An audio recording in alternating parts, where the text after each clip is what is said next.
Welcome, Spartans, to Mission Debrief. We're playing every mission in the mainline Halo video game series in chronological order, discussing our experiences and sprinkling in a little lore along the way. If you'd like to play along and have your thoughts read on the show, email us at podcastevolved@gmail.com or drop us a tweet at podcastevolved on Twitter. We'll be playing the Crow's Nest mission from Halo 3 on the next episode. This episode, we're debriefing the Arrival cinematic in Sierra 117 from Halo 3. We made it! Oh my god! I'm your host, Colin Perkins, alongside David Arnold. Hello, everybody. And Krysta Brown. Finally! We finally did it, guys! We did it. We're in the All end right. game now. We're over halfway. Yeah. Game now. Over the hump. Spoilers, Krysta. You can't say things like that. All right, so since we this is the first mission of Halo 3, we usually do just a quick overview that Chris is going to take to kind of put you in time and place when this game was released. We're playing in chronological order, not release order. So from here on out, it's release order. But previously, things were wonky with Reach and ODST. So, Krista, why don't you kind of take us through the highs and lows of kind of where we're at? All right, so, oh my gosh. Just looking at the dates. So, the developers, Bungie, our Lord and Saviors. The original release was September 25th, 2007. Yeah. If it still feels like it just came out like a couple of years ago. It's so weird. So there are 10 missions, 9 are playable. Other games released in this year, man, there was some good stuff. So we got the original BioShock, Call of Duty 4 Modern Warfare, Portal, Super Mario Galaxy, The Orange Box, Guitar Hero 3, Rock Band, the first Uncharted, the first Mass Effect, and the first Assassin's Creed. Oh, this was the ultimate year, really, wasn't it? That was a great year. Like, all these franchises are still going. Except and like, for, like Uncharted wasn't that, the first Uncharted isn't that great, but I just figured like it gets really good, you know? It was, And then yeah, the it was first at the Assassin's time. Creed was so, but yeah, at the time. You know, it's become a but anyway, big series. for sure. Everyone loves that game. Lots of good stuff. So the Metacritic score for Halo 3 is 94. Where do you think those 6 points come from? Who took them? Where'd they go? Who took them? I want to find that man and get Halo 3 at 6 points back. It's probably a PlayStation rating or something. So we're playing the game as part of the Master Chief Collection on normal or heroic, depending on I'm playing what on we're heroic. feeling. Are you guys doing normal or? I'm doing heroic. It feels better on heroic. It Oh, does. damn. Now I feel like a bum. You're a loser. I did normal. But if you are playing along with us, play whatever you're comfortable with. If you want to go crazy, go legendary, or if you want more casual experience, go normal. Or easy, I guess. If getting those chivos, easy is the best. So the timeline covered in this game is November 17th, 2552 to December 11th, 2552. And then at the very end of the game, there is an epilogue, which is on March 3rd, 2553. We'll definitely get into the time, place, and dates as we are going along, mission by mission. So, the marketing. Oh my gosh. A Starry Night. Oh, So yeah. good. Believe, which is the diorama. So good. Landfall, which was the live action. Yes, it was amazing. So Believe was the sorry, just to go back really quick. It was the diorama, but it was also some little snippets, commercials, right? It was like, there's interviews. Like, old timers, right? yeah. It was good. Continue. IRIS? What's that? Iris. Iris. What's that? That was their ARG. Oh, right, I Oh, never okay, got it. okay. Yeah. And then the Legendary Edition with the Master Chief helmet that you could not put on. Yeah, that was crazy. People were very mad because they were thinking they would get this Master Chief helmet you could like walk around with, and it's very small. Maybe a 5-year-old could fit their head in there. Mm-hmm. They're still available out there if you want one. Go pop on eBay. Lots of people selling those I think things. they're easy to get. Yeah. It was one of those limited edition things that was everywhere. Yeah, you can. Honestly, you go into a pawn shop, you go into like a Goodwill, or you go into just one of those used game stores. You can usually find one for like $50. Oh yeah. I need to get one. I don't have one. So eventually I'm going to find one, track one down. So, some additional media is Halo Uprising, and Ghosts of Onyx, which is an amazing book. Mm-hmm. Yeah, Uprising. So Uprising is the comic. I think I've talked about it at some point, but that explains kind of what went on when Chief was on the Dreadnought after just he left. Murdering everyone. Yeah, I think exactly. I haven't read that. Really? You should read that. Yeah, I think I haven't. Yeah, have a read. I won't fill in all the blanks, but he does a lot of stuff, and then there's other stuff that goes on. Ackerson's involved as well. Oh. So, yeah, it's kind of cool, but not super duper necessary. But yeah, it tells a cool little story about what's going on and some other things. Some of the issues, and I'll kind of talk about this along the way, is like it's been a month since this Covenant first came. So both of these resources kind of help fill in some of those blanks about what's been going on. All right, so let's dive into it. Last mission we played. If you've been listening in order, we just played ODST. So we just came out of the rookie's helmet and Alpha 9. But I'm going to go back because our last mission chronologically, as we're following Chief, was from Halo 2, and that was actually High Charity, the second to last mission in Halo 2, and then the Great Journey was the final mission. The last time we saw Chief was on High Charity. So Master Chief hopped a ride on Truth's Forerunner Dreadnought, but left Cortana behind so she could contain the Flood and have a chat with the Gravemind. Meanwhile, the Arbiter tracked down Tartarus, who planned to force Miranda Keyes to fire the Delta Halo. Thel teamed up with Urtas, a couple hunters, and eventually Sergeant Johnson, who hot-wired a Scarab in order to blast open the door to the control room. After some Banshee flying fun, Arby kills Tartarus, and the team stops the Halo from firing. However, all of the Halos in the array are now in standby waiting for remote detonation. This mission, having finally arrived at Earth, John 117 leaps off the Dreadnought as the ship enters the atmosphere and craters into East African jungle.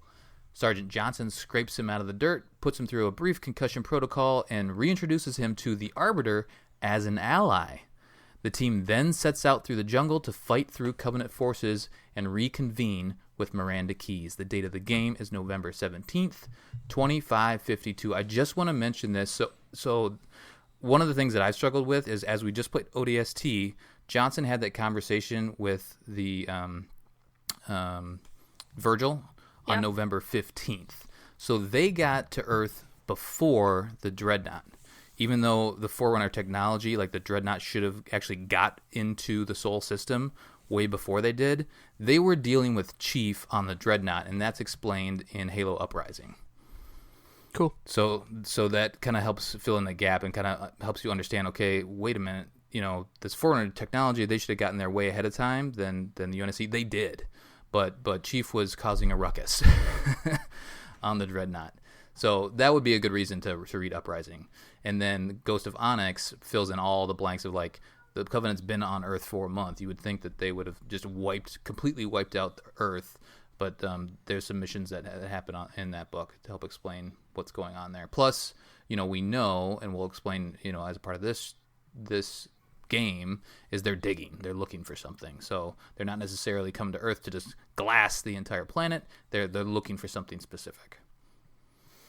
All right, so let's start. What about this intro? Who wants to do this intro? Krysta? Sure, the Cortana intro. Yeah. So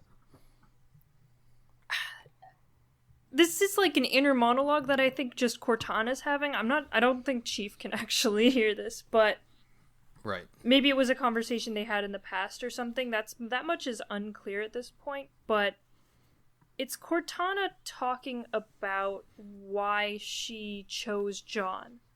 She looked at all of the Spartans. She went through all of their records. She watched them grow into, super soldiers. I mean, there were plenty for her to choose from.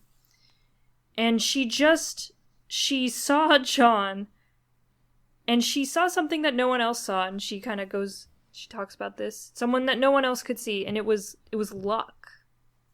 Which is interesting. This is the first time this has ever been really talked about in the Halo series. Like, John has an incredible amount of luck if you are going through all of the Halo games. I mean, he just always happens to be in the right place at the right time and be able to... Plus, he hasn't died yet. Yeah, plus he hasn't died yet. If you're going to do a 0 deaths run through, you probably haven't died yet either. So, it's a very interesting thing, because now they're kind of fleshing out the relationship between John and Cortana in a little more depth here. I mean, as we see later on in this mission, she's still very much at the forefront of his mind, and him leaving her and stuff like that. So it's very I love these first cutscenes. They're very, very cool. They get you right into the mood. I watch these cutscenes and I'm instantly like, all right, Halo 3 time. Yeah, I know. Just like the music at the beginning and just the dark night, and then you see kind of this comet coming through the sky, and then you see Chief break out. It's so good. They did such a great job with this intro. Yeah, I watched Halo Landfall before playing this because I love Landfall so much, and it was the Neil Blomkamp did all the work on this, and it's amazing, and he should be given a chance to do some more Halo stuff, which was the big rumor coming out of this when he made it. But it came out in parts, and it shows all humanity kind of revving up for war, all them kind of manufacturing, all the automated facilities making weapons and vehicles and stuff, and it's so cool.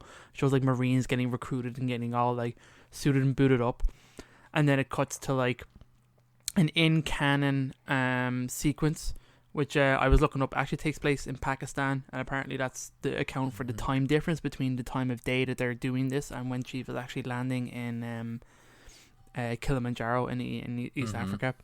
So it's some ODSTs running to pretty much, they're getting a box, and it turns out it's like a laser designator, and they're kind of fighting brutes, and the brutes are all CG, but they're super well done, and it's super gritty. Yeah. And there's phantoms and banshees flying over. It's a war zone, and then a Pelican comes in and drops off a Warthog. The two ODSTs jump in the Warthog and kind of run off because they're this.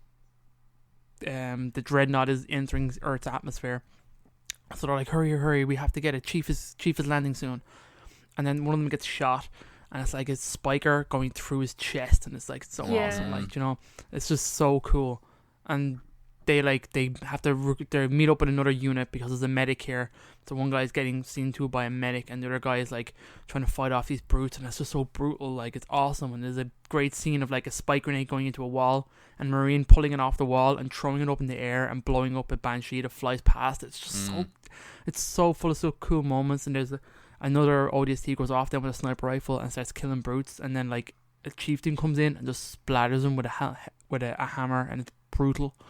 Or when the guy gets pinned to the wall with the spikers. That was excellent. Yeah, he's he gets pinned to the wall by spiking the arm, and then the medic has to come up with a saw and cut the spike from the wall, and then pulls this guy down, and kind of a guy eventually laser designates Chief, and you see this big fireball in the sky and a small fireball spitting off from it, which is the actual intro sequence to Halo 3 Den and Arrival. When you see that splinter, that's they've laser designated Chief, obviously, to be able to track him, and then for the recovery team to get to him. And then there's an awesome sequence of a dude taking out a Spanker rocket launcher and totally splattering that chieftain as he's running into the... Amazing. It's amazing, man. It's so good. You see parts of his armor flying off. Yeah. He's just splattered. It's so cool. A Halo thing done like that would just be so awesome. It does a good job of making you, or just helping you understand how big the brutes are in terms of comparison to humans. Oh yeah. You don't quite feel it as much as Chief, and I didn't feel like they made him big enough in ODST. It didn't feel like they were as big as when you see them on screen here. You're not aiming up as much as I just feel like they maybe could have done. Okay. But anyway, yeah, totally. That if you haven't seen Landfall, go watch it. It's great. The other thing that I want to mention here is now we're kind of transitioning into the game. Chief, he rode something down off the Forerunner Dreadnought, and that's what you kind of see at the beginning. And Krysta, I'll let you kind of keep going on the intro here. But there's this big crater, and then there's a big metal thing, and that's what Chief he must have ripped it off. It doesn't show it in the comic, but he must have ripped it off of the Dreadnought and then rode that down. So he he didn't land directly just in his combat suit. He was on top of something. Well, I will intercede. One of the first pieces of trivia is, contrary to what players might think, Master Chief did not land on Earth using just his Mjolnir armor. The other end of the crater is a metallic object, suggesting Chief ripped it out of the Forerunner Dreadnought and rolled it down to Earth. A page in the Art of Halo 3 supports this theory. Also, the metallic object appears to be a Forerunner door of some sort due to the support bracing on one side, as many Forerunner doors not seen in Halo 2. And the Halo Encyclopedia, it shows Master Chief using a piece of metal for protection as he enters the atmosphere. I never knew any of this until you mentioned it, Colin, so I was like, ooh, that makes total sense. I assumed it was him riding down in his armor and it just locking up. Yeah, when I first played Halo 3, I'm sure everybody is like, what is this giant crater? Is that like a... Dude, never noticed escape pod? It doesn't look like an escape pod. Yeah, what is that thing? Never know. I looked for it today when I was playing, and I was like, "Oh yeah, it's clearly there." And I literally never saw it before. Nope, never saw it before. Well, I never noticed it either. So really, yeah, go team. Well, you're kind of so distracted by everything else, because you're stepping back into Master Chief's shoes, so you're just like going on that and not looking around. Mm-hmm. All right, Krysta, take us through the rest of this kind of little intro here before we start walking. Okay, so Master Chief lands. He's in a weird, like, disco pose. Like, he's hugging the air. Marine goes up and starts diagnosing him, saying that, his armor locked up. The gel layer could have taken most of the impact, but they're unsure whether Master Chief is alive or not at the time. And Johnson just looks so disappointed. He's just so disappointed at this. He's smoking his cigar, just blowing it in Chief's helmet. And then he takes Chief's data chip, which is where he usually stores Cortana, and I'm guessing other information. Maybe it's his, like, heads-up display recording or something. But he takes the chip right out of the back of his helmet, looks at it, and he's like, oh man, what a shame. Get an airlift, we're not leaving him here. And then Chief's like, no, you're not, and grabs his arm, takes the chip. Oh my god, the music swells, and just so Master Chief's voice, it is just such a good moment. And, of course, give me that chip back. Why do you always jump? But he takes the chip back, and Johnson asks where Cortana is, and Chief just seems very just emotionally shut off right now, and just says she was left behind. Just kind of shirks it off as no big deal. And so they go on talking and, getting him up to date and what they're gonna do. And then a spooky figure comes out of the trees, and it's something cloaked, and Master Chief immediately goes into I'ma kill that thing mode. And grabs his pistol, and it's the Arbiter. And immediately Johnson's like, no, don't shoot, he's on our side. And then it goes, dung, dung, da-dung. It's cool. The music in this cutscene is just so good. Like, you can, if you ever go back and listen to this particular, I think it's called Luck, but if you listen to this particular cutscene, like, you can hear all these, like, major beats of this cutscene in the music. It's phenomenal. I love it. And of course, Arbiter's like, yo, you can't kill me. And then he says, were it so easy, correct? Yep. Yeah. Yeah. Mm-hmm. So this is the first time he says the famous line, were it so easy. And then they kind of like push each other a little bit. And then immediately he's like, all right, the brutes are over here and they'll smell us. So we got to get going. That's have our about scent. The end of the cutscene. And then Johnson goes, they must love the smell of green. It's pretty great. Well, there's different dialogue there. Do you have that in your trivia? I do not, but isn't there based on the difficulty? He says something different. Mm-hmm. I thought it was the smell of hero is what I thought he used. Yeah, to say. the smell of hero is what I saw. And then I don't know what legendary is. I will say the other bit of trivia is actually I never knew. Master Chief appears for the first time in Halo 3 at precisely 1 minute and 17 seconds into the cutscene when the camera descends to reveal the outstretched arm. So ridiculous. Yeah, this is but a reference to his number so 17. extra. They're like, oh man. I thought that was pretty ridiculous. The other thing I didn't confirm here is, you know how Chief's chest armor is all messed up? Yes. I went back to Halo 2, and his chest armor is not messed up in that cutscene or the very end of Halo 2 where we last see him. And then it's messed up when he lands. So I'm guessing that came from this landing, this crash landing. In some of the Vidocs, they were talking about just like Chief's been through all of this war in like Halo 2 and, up until Halo 3, so we wanted to show that on his armor. So I think it was just they finally got the technology to do detailed scratches and impacts on his armor, because Halo 2 they didn't really have that. So I think the big thing is he probably had scratches on his armor canonically at the end of Halo 2, but it couldn't be shown in the technology that was available, and then they showed it in Halo 3.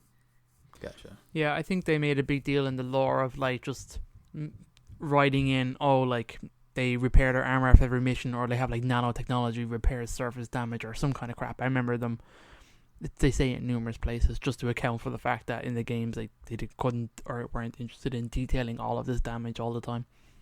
And they changed it in Halo 3. Yeah. Yeah.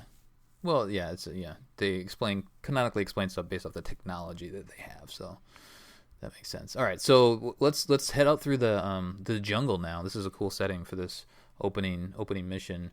You're in the African jungle, but we still have to do a little tutorial. So if you're on normal, David, you probably did a little tutorial. You looked up, right? Yeah, which is interesting. It's like it's counted as it's the only tutorial that takes place in the games that doesn't take place in like a space station orbiting a planet of some sort. This one actually takes place on Earth, and it's like the only tutorial that does that. It's like one random piece of trivia. It's cool. Yeah, it's like in the field trying to get him recalibrated. Yeah. It's just a quick look up and down, and away you go. I'm sure on easy or something it's probably a bit more and might give you the invert option choice. Yeah. So then you kind of hustle past that big chunk of metal that we talked about, and then you learn how to jump. Ooh. And you jump over some logs and things like that. You have this whole, this squad of Marines and Arby and Sergeant Johnson, helping you kind of get to the evac. So it's kind of fun to see everybody roll along with you. And then you hear them at some point. Don't you hear the brutes in the background? Yeah, they start howling. Mm-hmm. Do we want to mention just the multiplayer? Like what happens when you're playing multiplayer? Oh, yeah. Let's talk about that real quick. Go ahead. Okay. So I realized why I only like playing player 2 pretty like immediately after I stepped into Master Chief's shoes. They spawn him with the 2 worst guns in the game. Like the AR really? And just the pistol. Oh, yeah. But so don't bash my AR. The AR's not very good in this game. Come on. It's not very good. They brought it back, which was kind of like me. I always liked the AR from Halo 1, even though it's rubbish. I don't know why. It's just an iconic weapon. It's so good. God. They brought it back, but they have the clip and they made it more accurate. I remember them saying, but it's just not. It's not the same weapon. It's not the same. No.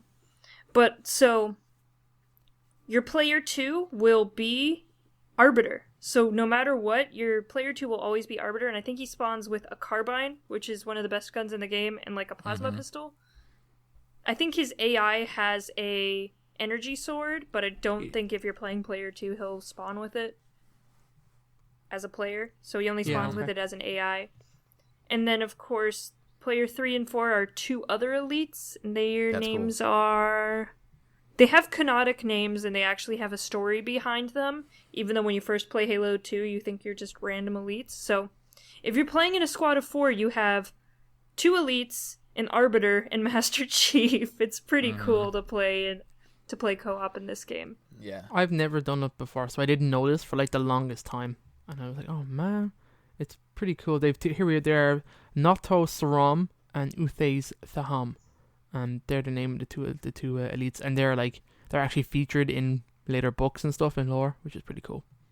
Yeah, specifically Hunters in the Dark. I think they're both in that book. Yeah, it was more recent when they gave them names. That's right. All right, so let's head out through the jungle with our squad, or a couple elites if you're playing 4-player, and then we do kind of reach this clearing area eventually, and that's when we finally start fighting. Let's start going. We see a waterfall off in the distance, which was really cool. Kind of, again, just setting the mood and setting the scene for the game here. And then you decide to split up. So Johnson radios to Bravo team, and he says that he wants them to fall back to the extraction point. I don't know why exactly they split up. Probably just so you're not rolling with all the Marines. They're worried about being sighted. Sure. Okay, that makes sense, I guess. So maybe they're less likely to be. Though, I mean, I don't think killed. Chief is ever worried about being sighted. Yeah, I know. He's kind of hard to miss. And plus Arby, I mean, I guess it makes sense because just from a gameplay perspective that Arby goes with you, but you would think maybe Arby would go with the other guys because he's badass. But oh well. And he has cloaking too, so I mean. Yeah, exactly. But anyway, so Johnson goes off with an offshoot of his Marines, and then we start taking down some grunts. And there's there's water, there's kind of this river area here where we break off. Oh, actually, you will see the waterfall I mentioned. You'll see the Marines like climb up the side of the rock there cool. to get. Yeah, so if you kind of wait around long enough, this game, we'll mention it during probably each episode, but this game does a great job of having like little mini stories that are going on that you just kind of stumble across. And there's one coming up here in a little bit, so we'll talk about that a little bit more. But the world is happening, and then you're also a part of it versus like everything's happening to you, which they do a really good job of. All right, so this is the first time that you're probably going to see a bubble shield. Yeah, they use those things right away. Mm-hmm. Yeah, they pop it right away. The brute pops it right away. I think he might have a brute shot or something like that, but he pops that bubble shield right away, and you're like, what is going on here? Do we want to talk about that at all? David, do you want to kind of give a quick overview? Yeah, I was super pumped for the bubble shield because we get that amazing trailer called Starry Night, which is really short, which is Chief as a kid talking to his friend who is a in-canon character and actually comes back in the Halo 5 marketing campaign, which is so random. But he was with his best friend, this girl, on his home planet, Iridanus, and they're just talking about meeting aliens for the first time. Would you like to see them? Like, oh yeah, definitely. And then it cuts to Chief's helmet on the ground, and Chief is obviously just been in an explosion, and he kind of gets up, put his helmet on, you hear the radio chatter, and you hear like, oh, we lost Chief's down, and you just hear Chief goes, not yet. And then he like activates this thing that you think is a grenade, and he throws it on the ground in front of him, and a big bubble opens up around him. He kind of crouches down in a real awesome pose. A big like a rate shot kind of hits him, explodes up where he is, and he's perfectly fine. And he runs out of the shield and then jumps off this ledge into like a massive group of elites, all with rates all around them, and it's just so amazing. And seeing that, I was like, oh my god, what is this thing? It's so exciting. And then you see it straight away. It's like this awesome bubble shield is what it's called. Yeah. And it makes you, it's invincible once you're inside it. It lasts for a short period of time. And you can't shoot out of it though. You can't shoot out of it or into it. But you can stick your gun outside of it, right? Like you can, yeah. And like enemies can kind of half come in, half come out, and stuff like that. And this game has what's called equipment now, so you can pick up various pieces of equipment. We'll talk about them as you go through. You deploy them, and they're like one-off uses. You can only hold one at a time, and you can swap them out for different ones. But the bubble shield. We saw the equipment in ODST because it's the same engine, and the brutes were using the equipment, but we couldn't use that in ODST as ODSTs. But Chief can use all the equipment. Yay! It's amazing. It's super cool. I love the bubble shield. It's one of my favorites. It's great. It's one of my favorites. So Chief confirmed is a Titan, right, in Destiny? Yes. Yeah. Yeah, he is. Yeah, definitely. Confirmed Titan. All right, so pick those up. You'll see those randomly. I guess I don't really know what they all look like offhand. I just kind of like every once in a while pick up some stuff. I'll use things as I have them, but I don't necessarily sync out the equipment. Krysta, do you seek out the equipment, or do you just kind of roll with what you got? I just accidentally hit the equipment button, and then equipment just pops out of nowhere, and I'm always like, oh, that's interesting. Oops. It will tell you what you picked up, I think, in the kind of when you first. The problem is like most of the time you're not looking. Like it has like a tiny little prompt up in the screen. I forget exactly where on the screen it is, but say like you picked up a bubble shield, but most of the time you're not paying attention to it, and then you just click the equipment button and stuff just happens. So. David, are you an equipment person? Yeah, I'm totally an equipment person. I'm always aware of my equipment. I'm How always dropping them and changing them and picking ones I want up and getting rid of the ones I don't want. I thought you might be. I like equipment. Makes sense. It's good. It's very good. It changes the gameplay dynamic, especially in multiplayer. Oh yeah, it changes everything. There's so many amazing moments around like the equipment and multiplayer in this game. But you don't necessarily need to rely on it as much until you do that legendary run. When you're doing legendary, then you realize, this is pretty powerful. Yeah. Mm-hmm. In heroic, it is useful here and there, but normal, you can usually just kind of blast through without using it. You can still use it for fun. So we see some phantoms dropping off, more Covenant in the background there, and it's pretty much just like brutes and grunts, maybe a couple jackals here during this area. Yep. It's a fantastic setting, and there's I think in this first area there's a little building off to the right, and I'll probably miss some of the hidden stuff here and there, so I'm not sure if there's hidden stuff here. There are skulls in this game. Yes. So there is a skull in this area. It's by the pelican. There's like a crushed pelican. A little further up in this area there is? Yeah, I think it's like there's a bunch of cliffs and like you just go all the way to the end of this like little tiny cliff and there's one there. And of course in this game you legitimately just physically pick up a skull and you can actually carry it through the game as a weapon and just bash people with it. It's pretty great. Yeah. So this skull here is the blind skull, which is that no HUD? Yeah. Yeah. Right? No radar. Was it no radar? No radar. Yeah, no radar. That makes sense. So we have that, and then we're just kind of getting used to the gameplay here, and kind of all the little nooks and crannies, and there's rocks for the enemies to hide behind, and just the water setting in this jungle. You feel like you're in the middle of the jungle in this area. They do a great job. It's kind of setting that mood for you. And every brute has a brute shot. Yeah, the brute shots are a bastard. Oh my god, here. They're really brutal.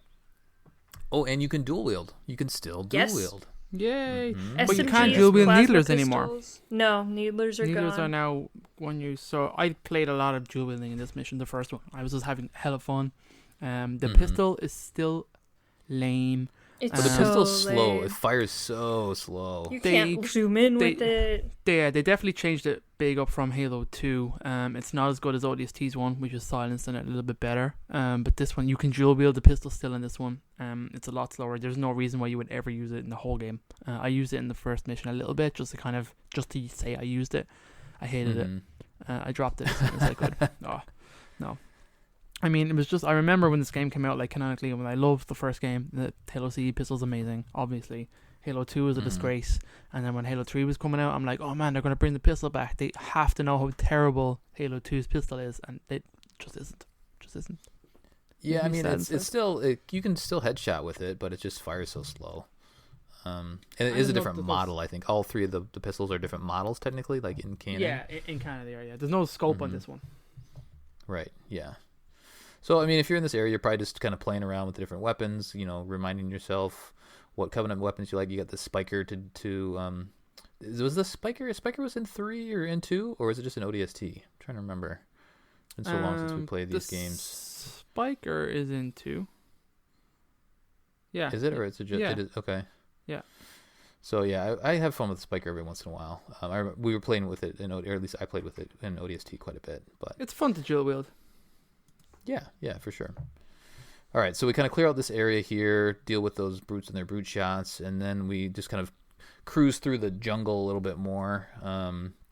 At one point, RB says, kind of during a downtime, he says, "All who follow the prophets will be punished," which is a good line. Yeah. Mm-hmm. I mean, he's shouting at the Covenant. It's cool. He does it throughout the game, where he's like shouting at them and like repent, brothers, and all this kind of stuff. Do not believe the lies of the prophets, and it's cool. It gets really funny because it's like he'll just stand around and just talk to people, be like, "You should stop doing what you're doing. Stop killing me." Yeah, that's gonna work. But I mean, he was just recently, I guess, converted or whatever you want to say. He just recently kind of swapped sides. So yeah, he's trying to get anybody that will listen to him. Obviously, the brutes aren't going to listen to him, but there are the elites now that are on your side. So this next area you reach here is lots of jackal snipers.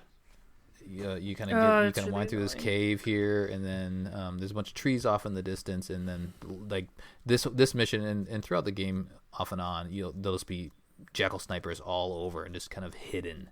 And just there to headshot you when you least want it. You least suspect when you're having a good time, and then they just come out of nowhere, and they're like, you know what?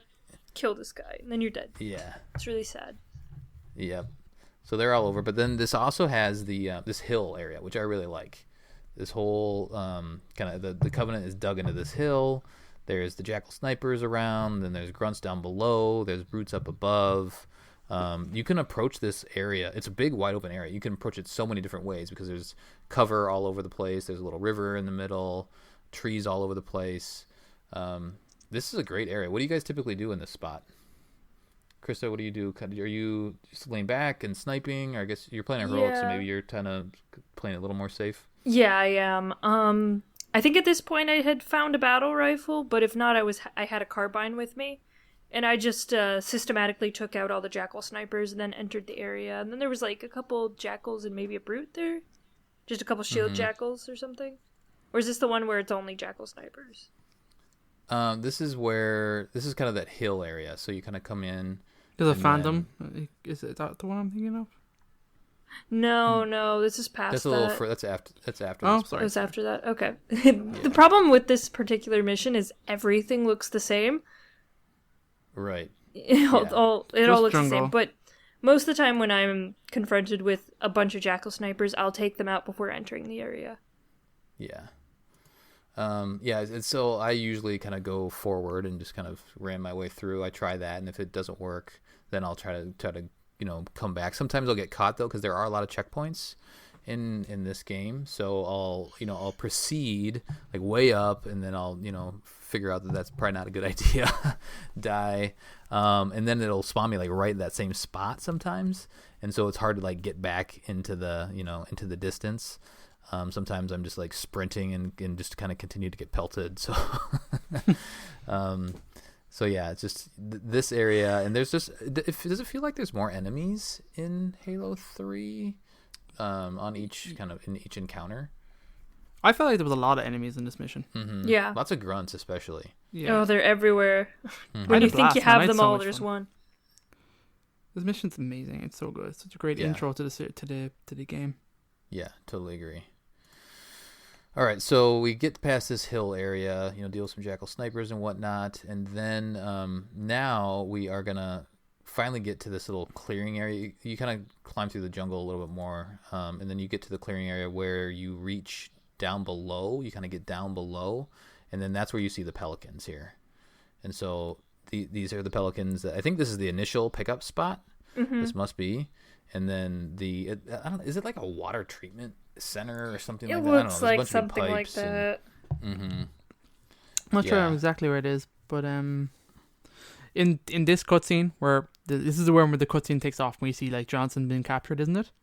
No, nope, that's at the very end. This is the first. This is the first cluster of buildings.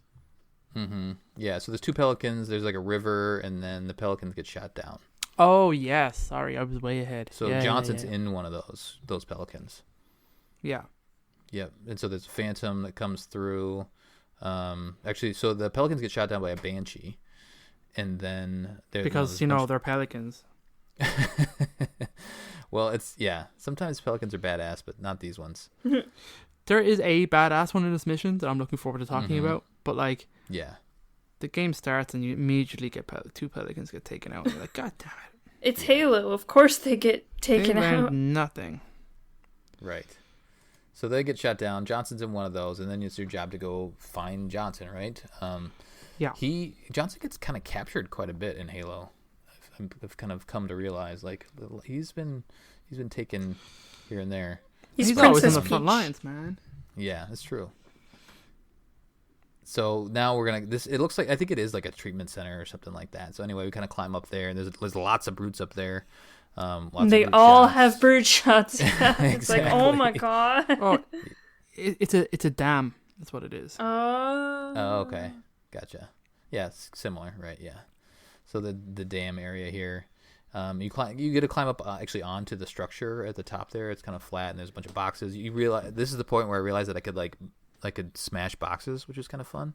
Yeah. I don't know if there's anything in them. I don't remember there being like ammo or guns, but no. You can at least knock them over, which is good. So we clear this area finally up top, and then you kind of go down and around, and then there's more jackal snipers down in the next area. That's where they're kind of hidden off in the distance, and these ones will pelt you and just kind of piss you off. So at this point, I'm really they're not there in normal. They're only there in the harder difficulties. Oh, is that right? Yeah, because I was looking for them and they weren't there. And I was like, oh, interesting. Really? Yes. So if you're playing on harder difficulties, then you got to deal with those guys.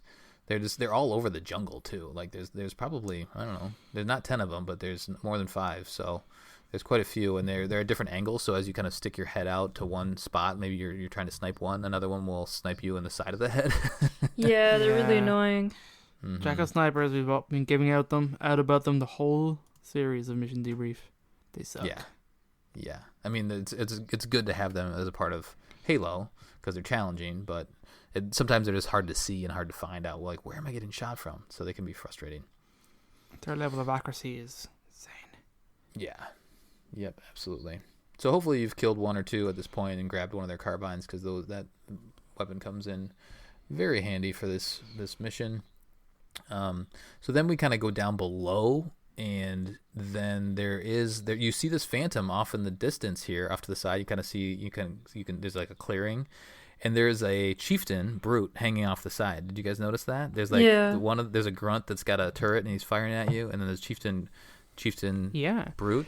You can actually shoot his helmet off and you can kill him. It's possible to kill him in the wreckage. However, the chieftain is still present to push Johnson into the prison later, so they reckon it's either 2 different chieftains or more than one of the phantoms not scripted to die.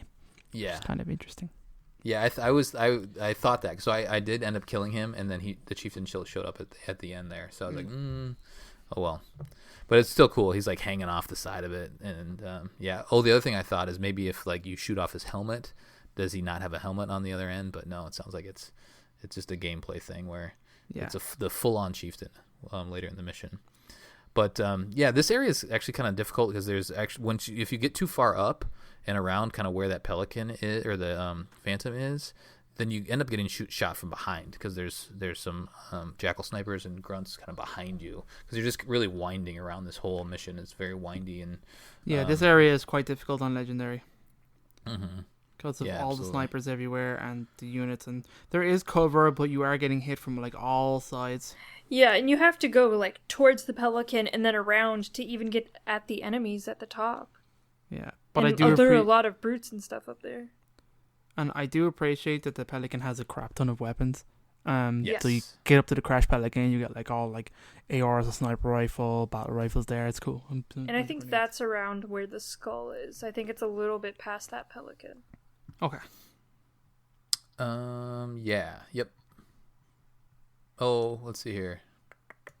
No, there's not a skull there. Oh, it's the skull. The far one? The skull is at the very beginning. Okay, yeah. Of the game that we talked about. There's another skull that we'll come up to in a little bit. So anyway, this is the crash pelican. This is Johnson's crash pelican right here. So he must have crash landed, and then they grabbed him here, and then.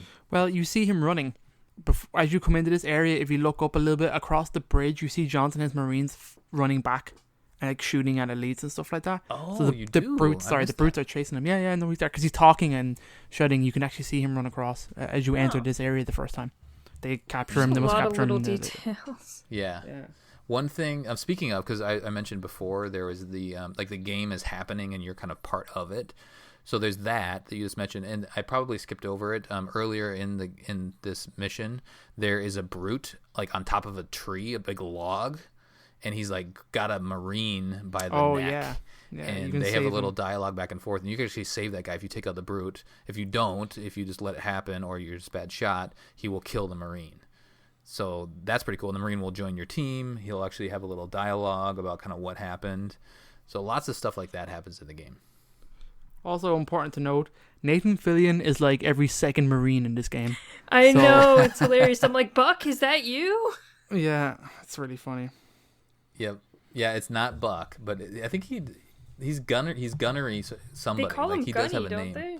Mm-hmm. There's a few different character models that have Nathan Fillion's voice, and they have different ranks. But there's definitely a sergeant at one stage. There's way more of them in the next mission than there is in this one, but like he's everywhere. Yeah.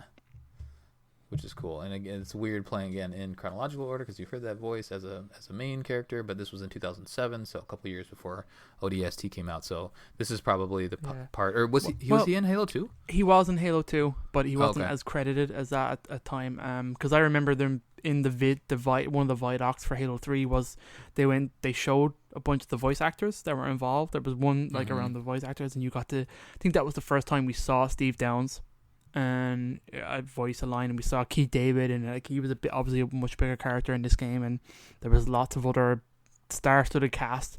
And there was they did a quick interview, and like Nathan Fillion had been a big advocate, like he was a massive Halo fan, and I'm pretty much sure he kind of wormed his way into it of like, hey, I'm a massive fan and I'm a celebrity, get me in your game or whatever.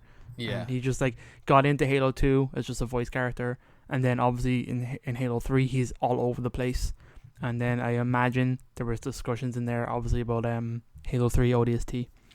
Mm-hmm. And then we mentioned that he's in Halo Reach. So, like, he's in a ton of Halo games. Yeah, really considering. Right. It's cool.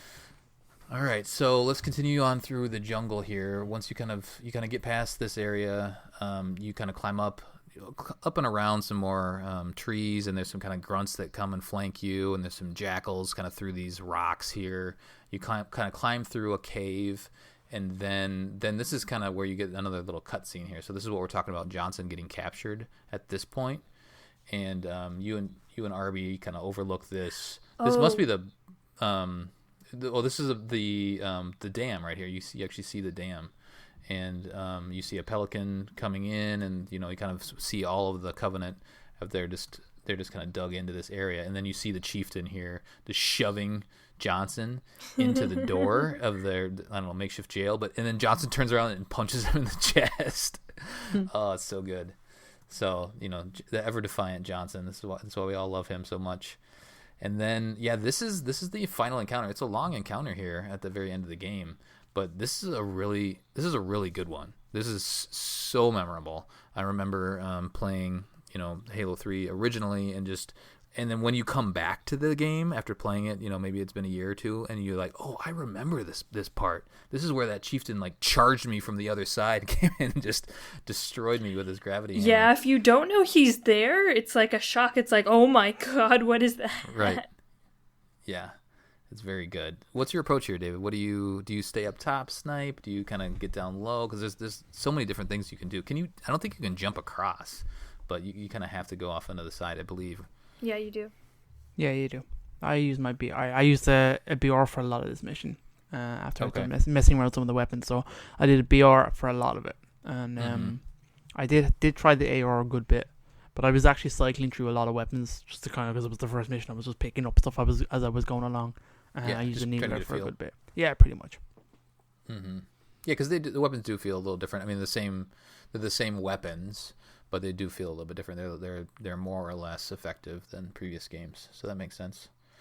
Krysta, are you sniping here? Well, I actually have kind of a funny encounter. I'm going to backtrack a little bit. So in that Phantom area, just as I was about to leave, Arbiter got stuck and died. Oh, like actually, is this where the chieftain was hanging from the Phantom? That part? Yeah. It was towards the end of that when you're up top. So Arbiter died. No way. And he dropped his energy sword. Oh yeah. So he got like 2 shots off on that, and then it died. But that cutscene where you're like overlooking everything, Arbiter's just not there. Really? I didn't know that could happen. Yeah. So it was hilarious. So I had to go through all of this he didn't come back until after you saved Johnson, so I had to go through all of this solo. But at that point, they stuck Arbiter, and I just saw him fly up in the air and then drop down dead. I'm just like, oh, that's interesting. I didn't know that could happen.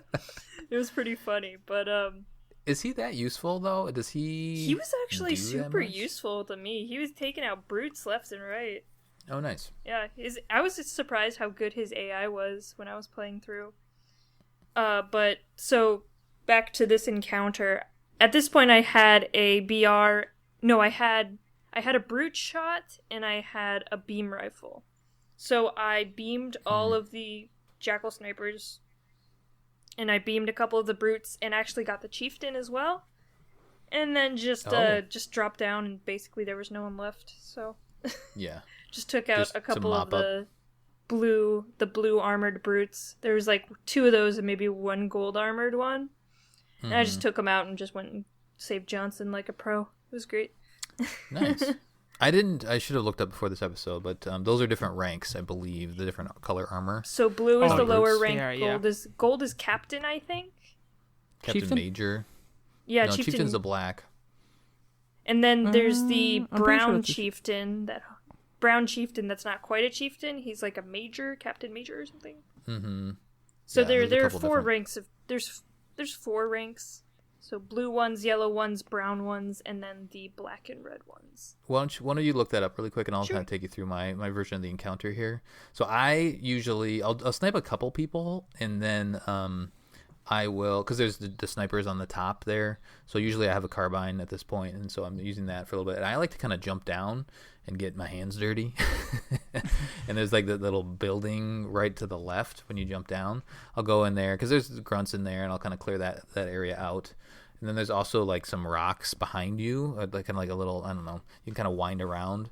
So I'll kind of clear out that area, and then usually, actually this time on heroic, some of those jackal snipers from the way far away were giving me issues. Yeah, so I did have to snipe those.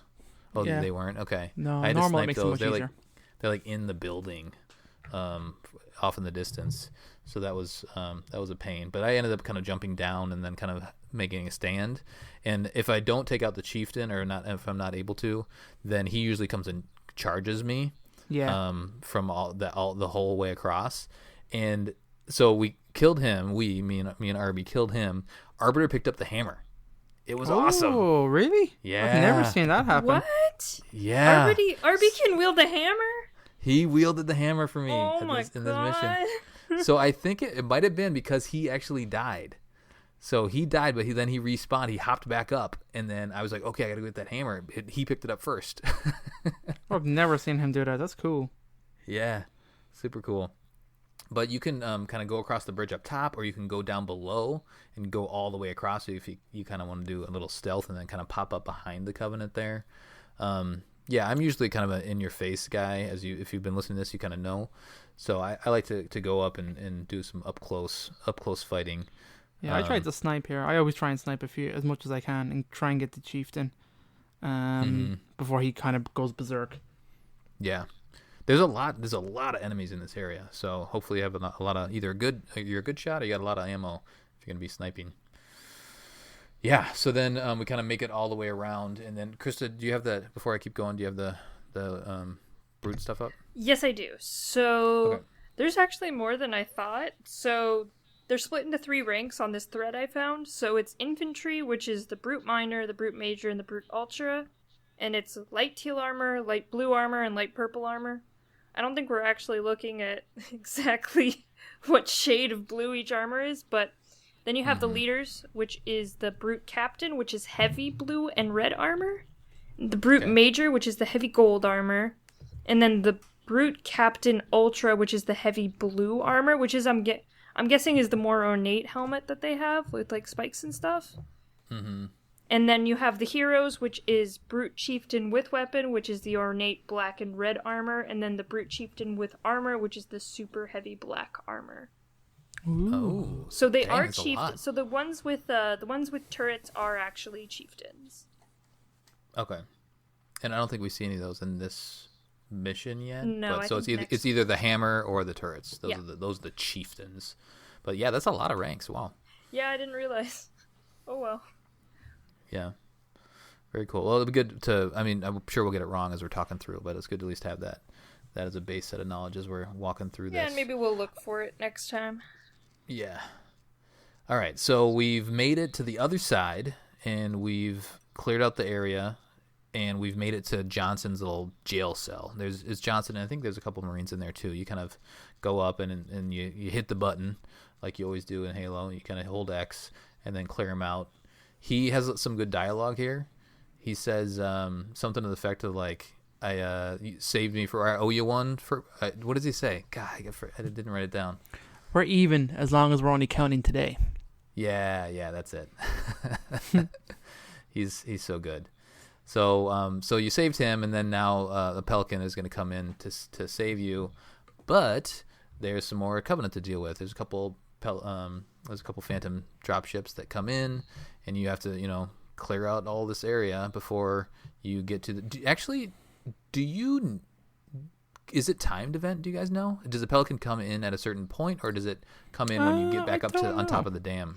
I think it's maybe when you have to kill a certain amount of enemies or brutes or something. Mm-hmm. I'm not exactly sure what it is. Yeah. So more or less, you're just clearing out, just like you've been doing. Clear out this area. It's mostly grunts. There might be a couple jackals here and there, and then some brutes that you need to clear out. But then, as David mentioned, your Pelican finally comes in. He's called Hocus. Johnson refers to the guy, the pilot's name as Hocus. And this is actually a badass Pelican, one of the few. It actually does something. Badass Pelican, the whole series. It's so goddamn cool. Yeah, and he shoots down the Phantoms and comes and save you. With rocket pods on the front of it. All these missiles come flying out and it blows the shit out of which is a really kind of sneaky thing when we're going for power score. Shoot at the Phantom with any weapon you have. Just shoot at it. Really? And you can get the points for it? Yeah, oh you'll my get the god. points. That's amazing. Nice. It's cool. Very nice. Cool. Then we just hop in the Pelican, and that pretty much ends the mission there. The other little thing that I mentioned, so one of those Phantoms that gets shot down above the river, you can actually see it sinking in the river, which is very good. It's cool. Mm-hmm. Yeah, so the end cutscene is pretty much just Johnson putting his hand on your shoulder, and you fly off. Very good. Very good first mission. Good so memories. Good. Fun to play again. Awesome. Yep. 2 interesting pieces of lore at the end. This is the only Halo 3 mission where the Arbiter will accompany the player through the whole level. This does not include Halo because the single player will absent during the fight with 343 Guilty Spark. So that's kind of spoilers for what's coming up ahead. So I found that quite interesting. It is possible to break this level by tossing a plasma grenade at the Kilo 23's cockpit at the end of the level. The grenade will pass through the door to the cockpit and kill Hocus, causing the Pelican to fall to the level's geometry and disappear. The actual thing is quite large, so if it falls on you, you get splattered. So I thought that was cool. Oh, funny. Nice. Cool. Anything else you guys want to cover up before we do have little community questions, Discord and Facebook. I feel like there's some answers in there. You guys might have to weed through that a little bit, but there's some responses to give. But anything else? There's a lot. We covered a lot on this mission. These missions are a lot longer. Oh, the one thing I didn't really mention during the walkthrough is like Cortana's always talking to you at some point. Like your screen goes a little blurry, and then she has a line about let's talk about this now. So she's giving lines. What's she talking about, Krysta? So give me just 1 second. I have it up. Okay. So in this Cortana moment, as they're called, it's when Cortana's having a bit of a moment. Could you sacrifice me to complete your mission? Would you watch me die? And then that's the end. So that's the first one, right? Yeah, that's the first one. Is there a second one in this mission? I think it's just that one. There's loads of them. No, there's a couple. Yeah, yeah. The whole "I am your shield, I am your sword." Yeah. They're all direct quotes from Fall of Reach. Yeah, which is really interesting. So Fall of Reach, the novel, is of course the story of how John became a Spartan, and heavily relies on Cortana and Halsey to help tell that story. So these are direct quotes from Halsey, or Halsey talking to Cortana. So that first one, like, would you watch me die? At some point in Fall of Reach, Halsey asks Cortana about the Master Chief, saying, could you sacrifice him if you had to? Could you watch him die? And so she's kind of presenting this information to him, and these are like Cortana legitimately lived inside of Chief's brain. When an AI and a human love each other very much, when they interface, the AI actually enters the person's mind. In the books, it just kind of, Chiefs describes it as feeling like something cold in his mind. like a coldness comes into his mind.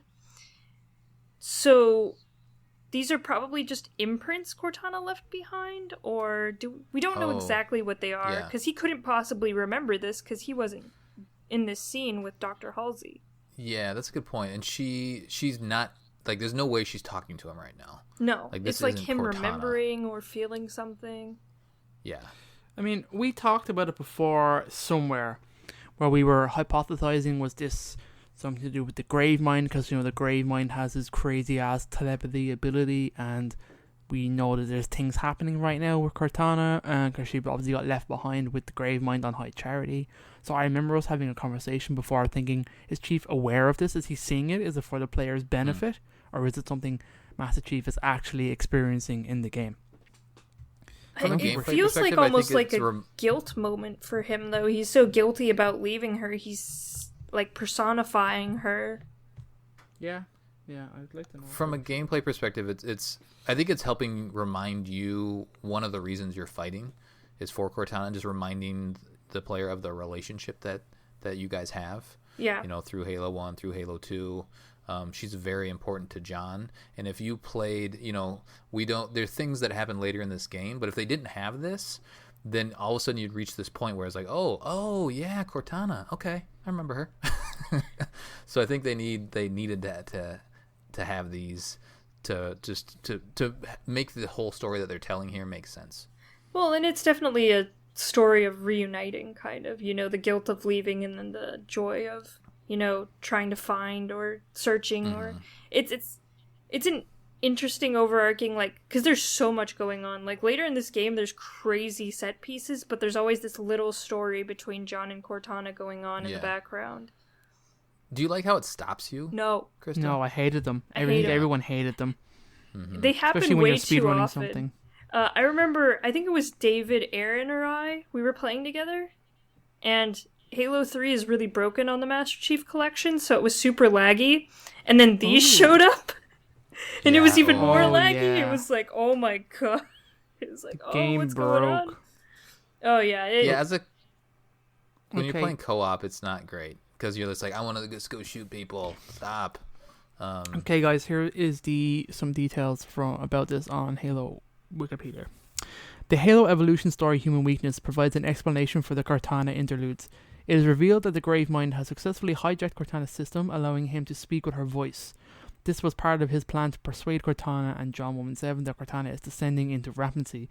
It is, however, not explained how the Grave Mind was able to connect to John 117 all the way from High Charity. So there you go.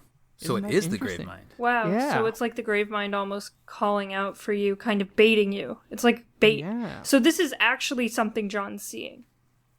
Interesting. That's nuts. That's kind of crazy.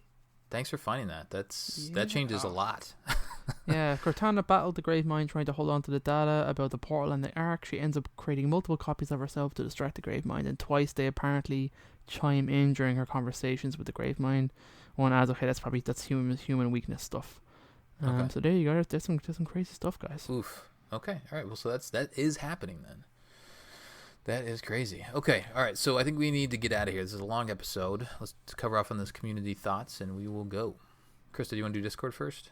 There might be some good stuff in there. If you don't have it open, then maybe David has Facebook. I just had it open and then it refreshed. That's okay. I have Facebook here. Okay. So, Colin Perkins, you may know of him, posted in Facebook. What was going through Chief's mind that he was plummeting towards the Earth at the start of Halo 3? There's a random image from Cody. Good job, Cody. Oh. Timothy. Yeah, that's Timothy a very strange image. Yeah. I don't remember the comic. Was he backed into the corner when he decided to jump? Then there's a conversation with Colin. Then Brad, you would think with all the bells and whistles and then his armor, they would have installed the parachutes by now. That's pretty funny. Jesse White says, yippee-ki-yay, motherfuckers. Yeah. That's good. Matthew has a guy surfing. Okay, that's a good job. Dave McLaughlin, one of our newest members, also Irish. Hey, Dave. Says, oh, bollocks, I think I left the immersion on. That's pretty funny. It's an Irish joke. I don't get it. That's very random. The immersion is the hot water system in your house that you have to flick on when you want hot water for like a shower or something. So you have to put the immersion on to heat up the water in your house. Gotcha. Like still to this day, that's a technology in Ireland? 100%. That's a thing. Cool. Immersions. If you have electric showers, you don't have this problem. But many Irish homes would not. Got it. Putting electricity by water doesn't sound like a good idea. Yeah.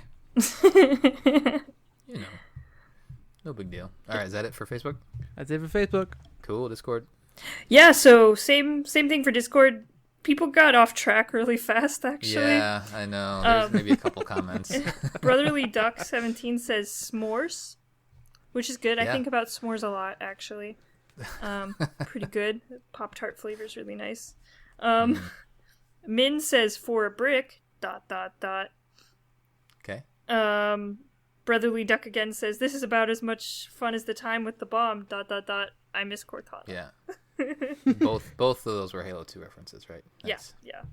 And then Min again said, this view would be great. I wish I had someone in my helmet to share it with. So, Aww. And then they started talking about if he was conscious during the fall and then the damage to his armor. So it gets off topic pretty quickly afterwards.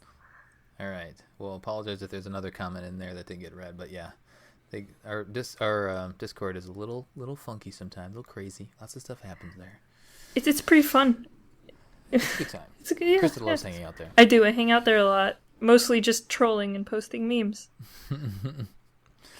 All right, let's get out of here. Let's move on to Crow's Nest. So that'll do it for our debriefing of the Arrival cinematic in Sierra 117 from Halo 3. Oh my god. On the next episode, we'll be covering Crow's Nest.